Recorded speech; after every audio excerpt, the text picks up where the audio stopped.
வரலாறு பேசும் ஸ்ரீவைகுண்டம் நவகைலாய ஆலய தேரின் சிற்பங்கள் அழிந்து வருகின்றன. பொக்கிஷங்களை பாதுகாக்க உடனடி நடவடிக்கை தேவை என வேண்டுகோள் விடுக்கின்றனர் சமூக ஆர்வலர்கள்.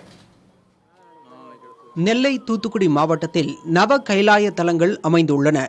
இந்த நவ கைலாய தலங்களும் ஒவ்வொரு பரிகார தலமாக விளங்கி வருகிறது. இதில் 6வது தலமாக விளங்குகிறது தூத்துக்குடி மாவட்டத்தில் ஸ்ரீவைகுண்டத்தில் அமைந்துள்ள கைலாசநாதர் கோயில். இந்த கோயில் சனி பரிகார தலமாக விளங்குகிறது. இந்த நிலையில் ஸ்ரீவைகுண்டம் கோயிலுக்கு சொந்தமான தேர் தற்போது பராமரிப்பு இன்றி மிகவும் மோசமான நிலையில் உள்ளது. ரொம்ப அழகா ஒரு விரல் அகலத்துக்கு இருக்கக்கூடிய சிற்பங்கள் நிறைய இருக்கு. கிட்டத்தட்ட இதுல சிற்பங்கள் என்னன்னா 1500க்கும் மேற்பட்ட சிற்பங்கள் இதுல நம்ம காணலாம்.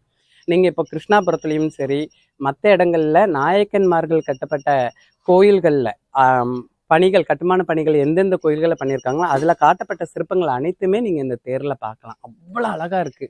சின்ன சின்ன விஷயங்கள், நான் நடனத்து சம்பந்தப்பட்டமான விஷயங்கள் இருக்குமான்னு சொல்லி பார்க்க வரும்போது எனக்கு நிறைய நடன சிற்பங்கள், கதை சொல்லும் சிற்பங்களா நிறைய கிடைச்சது. அந்த பகுதி மக்களின் கோரிக்கை அடிப்படையில் சட்டப்பேரவையில் புதிய தேர் அமைக்கப்படும் என்று தமிழக அரசு அறிவித்துள்ளது. இதையடுத்து புதிய தேர் செய்யும் பணிகள் நடைபெற்று வருவதாக கூறப்படுகிறது.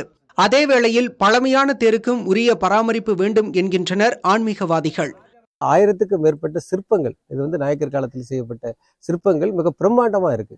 இந்த சிற்பங்கள்லாம் பார்த்தீங்க அப்படின்னு சொன்னா இனிமேல் இந்த மாதிரி சிற்பங்களை நம்மளால செய்ய முடியாது. அதனால அறநிலைத்துறை என்ன செய்யணும் அப்படின்னு சொன்னா, இங்க இருக்கக்கூடிய கைலாசநாதர் கோயிலில் இருக்கக்கூடிய வளாகத்தில் ஒரு அருங்காட்சியகம் அமைத்து அந்த அருங்காட்சியத்தில் இங்க இருக்கக்கூடிய தேருக்கான இந்த படங்களை எல்லாம் காட்சிப்படுத்த வேண்டும்.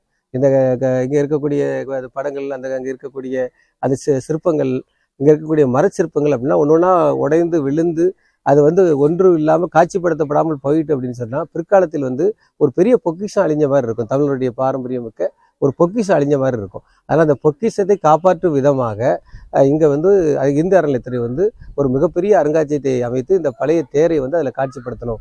நம் மனத்தேரை மகிழ்ச்சியை நோக்கி இழுக்கும் கலை பொக்கிஷமாய் காட்சியளிக்கும் இந்த திருத்தேரை காக்கும் பணிகள் அரசின் கைகளில்தான் உள்ளன. புதிய தலைமுறைக்காக செய்தியாளர் சுடலைமணி செல்வன்.